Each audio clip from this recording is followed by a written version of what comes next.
হচ্ছে যাত্রী সাধারণ। সকালে জাতীয় প্রেস ক্লাবের সামনে হওয়া এই শুনানিতে অংশ নেন সমাজের বিশিষ্টজনরা। অবিলম্বে সড়কে নৈরাজ্য বন্ধে সরকারকে আরও আন্তরিক হওয়ার আহ্বান জানান তারা। এদিকে বিআরটিসি কার্যালয়ে এক বৈঠকে সড়ক পরিবহন ও সেতুমন্ত্রী বলেন, অতিরিক্ত ভাড়া আদায়কারীদের বিরুদ্ধে নেওয়া হবে কঠোর ব্যবস্থা। এ সময় বিআরটিসি বাসেও বাড়তি ভাড়া নেয় সংস্থাটির ঊর্ধ্বতন কর্মকর্তাদের কঠোর ভাষায় তিরস্কার করেন মন্ত্রী। বিস্তারিত শফিকুল ইসলাম সবুজের রিপোর্টে। 10 নাম্বার তানে ফার্মকে 30 টাকা ভাড়া, তার কমে নিব না। এই হবে আমরা যারা নিছে পরীক্ষা স্যার 30 টাকা স্যার, এমনি 12 হলো 12 টাকা স্যার। জনগণের এই ভোগান্তি যাতে কিছুটা কমে পৌঁছায় সরকারের কর্ণকুহরে, সেজন্য জাতীয় প্রেস ক্লাবের সামনে বাংলাদেশ যাত্রী কল্যাণ সমিতির গণশুনানির এই আয়োজন। বেশি ভাড়া দেওয়া আমাদের পক্ষে সম্ভব না। সাধারণ মানুষের সাথে একমত উপস্থিত প্যানেল সদস্যরাও। বাড়তি ভাড়ার নামে এই হয়রানি বন্ধে সরকারকে আন্তরিক হওয়ার আহ্বান জানান তারা। অসংখ্য মানুষ আজকে এই ভোগান্তির শিকার। আমাদের এর বিরুদ্ধে জনমত তৈরি করতে হবে। মানুষকে এই রকম ভাবে নাজেহাল করার হাত থেকে রক্ষা করতে প্রত্যেকটি বাস স্টপেজে ভাড়া তালিকা বিলবোর্ডের মতো করে টাঙিয়ে দিতে হবে। একই বিষয়ে বিআরটিসি কার্যালয়ে সংস্থাটির ঊর্ধ্বতন কর্মকর্তাদের সাথে জরুরি বৈঠক করেছেন সড়ক পরিবহন ও সেতু মন্ত্রী। জানতে চান, সরকারি প্রতিষ্ঠান হওয়ার পরও কেন বিআরটিসির বাসে অতিরিক্ত ভাড়া নেওয়া হচ্ছে। কেন আমি ঢাকা থেকে মাওয়া যাত্রাবাড়ি থেকে 10 টাকা বেশি নিতে দেখলাম, কারণটা কি? যে ভাড়া ছিল 70, ওটা এখন কিভাবে 80 হলো? প্রায় ঘণ্টাব্যাপী বৈঠকের পুরোটা সময় বিআরটিসির নানা অব্যবস্থাপনা তুলে ধরে সংস্থাটির ঊর্ধ্বতন কর্মকর্তাদের নাম ধরে ধরে চরমভাবে ভৎসনা করেন মন্ত্রী। আপনি বলছেন চেয়ারম্যান সাহেব আপনি উন্নতি করেছেন, আগের চেয়ে ইমপ্রুভমেন্ট করেছেন। ইমপ্রুভমেন্ট, গাড়ির ইমপ্রুভমেন্ট কোথায় হয়েছে? বিআরটিসির গাড়ির দিকে তাকানো যায়। হ্যাঁ, এই জন্য শোকজ করেছে চেয়ারম্যানকে। বিআরটিসির ইতিহাসে কোনো চেয়ারম্যান শোকজের মুখোমুখি হয়নি। আমি করছি সুনামটা আপনি তো রক্ষা করতে পারলেন না। আপনি এখানে আছেন, আপনার পর আমি অনেক আশা রাখছিলাম, আপনিও তো পারেন না। তাহলে কি বিআরটিসি এভাবেই চলবে? অতিরিক্ত ভাড়া আদায়কারীদের বিরুদ্ধে কঠোর ব্যবস্থা নেওয়া হবে বলেও হুঁশিয়ারি দেন মন্ত্রী ওবায়দুল কাদের। ব্যবস্থা নিলে জনদুর্ভোগ হবে, তাই বলে আমি অতিরিক্ত ভাড়াকে প্রশ্রয় দেব? অতিরিক্ত ভাড়ার বিরুদ্ধে কোনো ব্যবস্থা নেব না, এটা কিন্তু ঠিক নয়। অতিরিক্ত ভাড়ার বিরুদ্ধে ব্যবস্থা নিতে হবে। দুর্ভোগটা কিছু সময়ের জন্য হবে। এখন দুর্ভোগ আমি এটা যদি ব্যবস্থা না নিই তাহলে আর দুর্ভোগ হবে না। আপনি কি এভাবে কন্টিনিউ করতে দিতে চান? যাত্রীদের আস্থা অর্জনে দ্রুত সব বিআরটিসি বাস মেরামত করে রাস্তায় নামানোর নির্দেশ দেন মন্ত্রী। এছাড়া শিক্ষার্থীদের কাছ থেকে অর্ধেক ভাড়া নেওয়ার কথাও বলেন তিনি। এটা আইনে পরিণত হবে, তখন এগুলো ঠিক হয়ে যাবে। Thank you. শফিকুল ইসলাম সবুজ, চ্যানেল 24, ঢাকা। বাংলাদেশ ভ্রমণে সতর্কতা জারির পরিস্থিতি তৈরি হয়নি বলে মন্তব্য করেছেন ইটালির রাষ্ট্রদূত। তার সাথে একমত ফ্রান্সের রাষ্ট্রদূত। দুপুরে সচিবালয়ে বেসামরিক বিমান চলাচল মন্ত্রী রাশেদ খান মেননের সাথে দেখা করার পর এই কথা জানান দেশ দুটির রাষ্ট্রদূত। জানান, ইটালির নাগরিক তাভেলা হত্যাকাণ্ড তদন্তের বিষয়ে সরকারের প্রতি তাদের আস্থা আছে। দুই বিদেশি হত্যার আগে ও পরে নিজ দেশের নাগরিকদের বাংলাদেশে চলাফেরায় সতর্কতা জারি করে যুক্তরাষ্ট্র, যুক্তরাজ্য, কানাডার মতো দেশগুলো। সবশেষ শনিবার সতর্কতার বিষয়টি হালনাগাদ করে যুক্তরাষ্ট্র। There is still a threat and we're concerned about that threat. এই অবস্থায় সোমবার সচিবালয়ে বেসামরিক বিমান পরিবহন ও পর্যটন মন্ত্রী রাশেদ খান মেননের সাথে দেখা করেন ইতালি ও ফ্রান্সের রাষ্ট্রদূতরা। পরে সাংবাদিকদের ফ্রান্সের রাষ্ট্রদূত বলেন, তার দেশের নাগরিকদের চলাফেরায় সতর্কতা জারির মতো এখনো কোনো পরিস্থিতি তৈরি হয়নি। বাংলাদেশে ফ্রান্সের নাগরিকদের ভ্রমণের ব্যাপারে কোনো নিষেধাজ্ঞা আরোপ করা হয়নি। এখানকার পরিস্থিতি স্বাভাবিক। আর ইতালির রাষ্ট্রদূত মারিও পালমা জানান, তার দেশের নাগরিক হত্যার তদন্তের ব্যাপারে সরকারের প্রতি তাদের আস্থা আছে। তাভেলা হত্যাকাণ্ডের তদন্তে আমাদের আস্থা আছে। তদন্তে যেহেতু সময় বেশি লাগছে, সেহেতু আসল অপরাধী বের হয়ে আসবে। দুই রাষ্ট্রদূত মনে করেন, সময় বেশি লাগলেও তদন্তে বেরিয়ে আসবে কারা আসল অপরাধী। মোর্শেদ হাসিব, চ্যানেল 24, ঢাকা। ইতালির নাগরিক সিজার তাভেলা হত্যায় 3 জনকে শনাক্তের দাবি করেছে পুলিশ, যাদের মধ্যে 2 জনেরই নাম রাসেল আর অন্যজন Rubel. Dhaka metropolitan police commissioner বলছেন, শিগগিরই এ ব্যাপারে সবকিছু খোলাসা করা হবে। 7 দিনেরও বেশি সময় ধরে নিখোঁজ রুবেলের মায়ের শঙ্কা ছেলের জীবন নিয়ে। আরো জানাচ্ছেন রাশেদ নিজাম। হয়তো আরো সময় পেলে আমরা। তাভেলা সিজার হত্যার পর সবশেষ 30 সেপ্টেম্বর গুলশানে গণমাধ্যমে কথা বলেছিলেন গোয়েন্দা পুলিশের যুগ্ম কমিশনার মনিরুল ইসলাম। এর ঠিক 15 দিন পর আবারও গণমাধ্যমের সামনে আসেন গোয়েন্দা পুলিশের ঊর্ধ্বতন কর্মকর্তারা।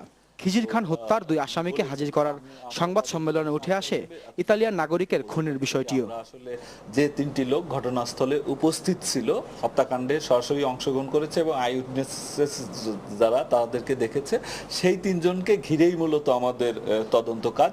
যে একটি তদন্তাধীন মামলা, সে বক্তব্যে দাবি করা হয় কিছুটা এগিয়েছে তদন্ত।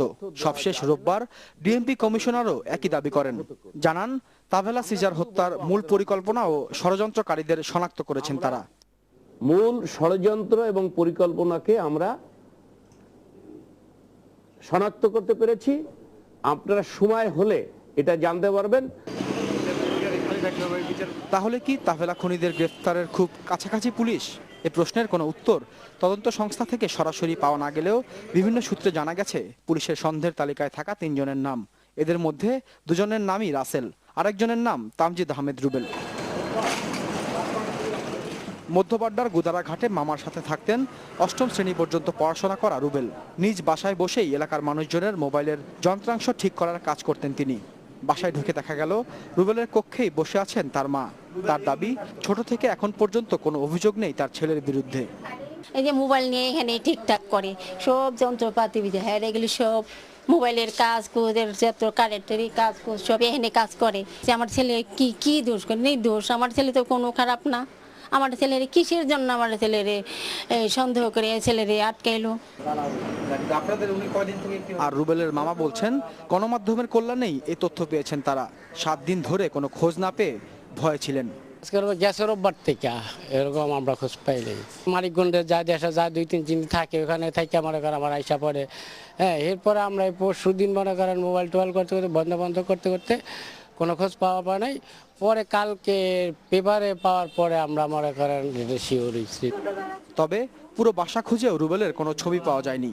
রাসেল নামের বাকি 2 সন্দেহভাজনের ব্যাপারে কোনো তথ্য জানে না রুবেলের পরিবার।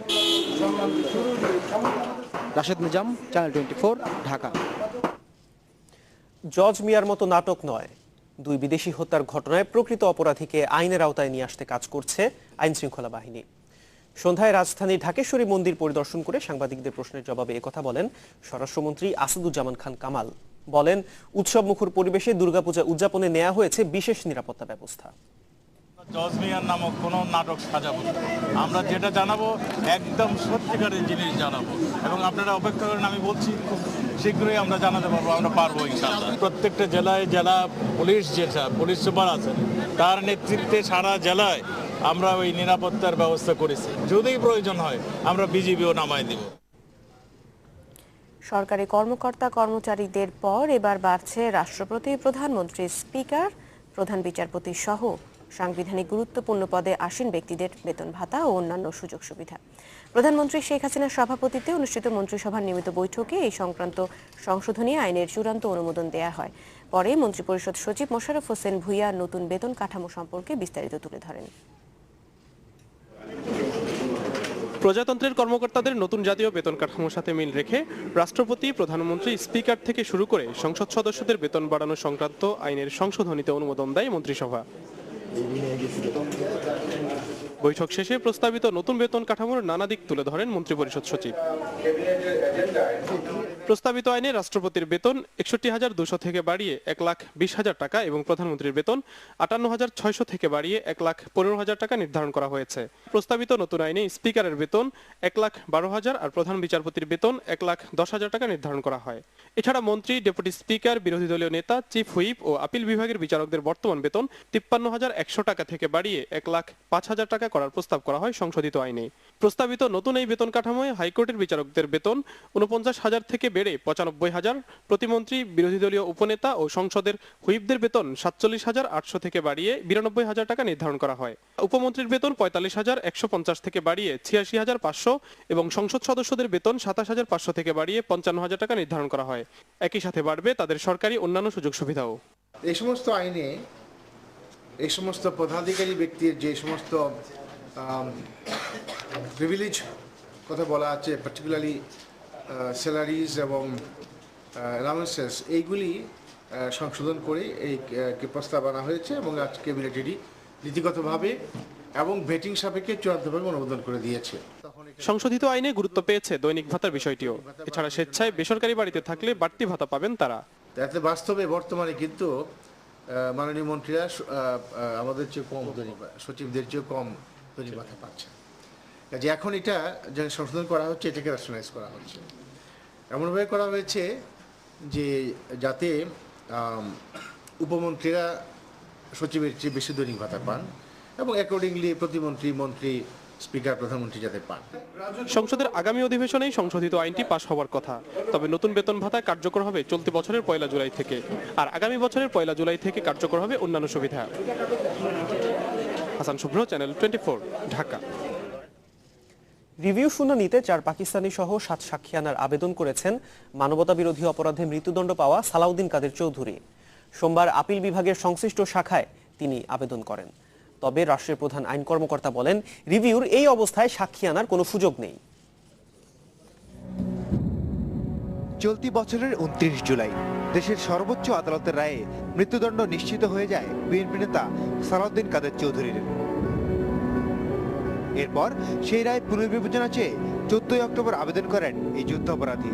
এরও 5 দিন পর আইনে না থাকলেও রিভিউ শুনানিতে নতুন করে সাফাই সাক্ষী আনার আবেদন করলেন সাকা চৌধুরী। তার আইনজীবীর দাবি, 4 পাকিস্তানি সহ মোট 7 জন সাফাই সাক্ষীর সুযোগ পেলে পাল্টে যাবে মামলার দণ্ড। যে সাক্ষী দিতে চাচ্ছে আপনারা তাদেরকে সমন করুন, আর নতুবা আমরা যাতে ডিউ প্রসেসে অর্থাৎ ওই দেশের যারা সত্যায়িত করার ক্ষমতা রাখেন সেই সত্যায়িত কপি আমাদেরকে আদালতে দাখিল করার অনুমতি দিন। ন্যায় বিচারের জন্য আপিল বিভাগ তার যে ইনহেরেন্ট পাওয়ার রয়েছে সেই ইনহেরেন্ট পাওয়ারের এক্সারসাইজ করে যে কোনো সিদ্ধান্ত আপিল বিভাগ দিবেন। যদিও এই সাফাই সাক্ষীর আবেদন নিয়ে খুব বেশি উদ্বিগ্ন নয় রাষ্ট্রপক্ষ। রাষ্ট্রের প্রধান আইন কর্মকর্তা মাহবুবে আলম বলছেন, রিভিউ রায় পরিবর্তনের কোনো সুযোগ নেই। একই সাথে সুযোগ নেই নতুন করে সাক্ষী আনার। এটা আদালতের বিচার্য বিষয়, আদালত কি করবেন। দুটি আদালতই তার যে প্লি যেটা উনি নিয়েছিলেন, উনি যে যুক্তি তুলে ধরার চেষ্টা করেছেন উনি দেশে ছিলেন না, এটা তো দুটি আদালতই অবিশ্বাস করেছে। আজকে যে দরখাস্ত ফাইল করছেন এটা তো 15 দিনের অনেক পরে।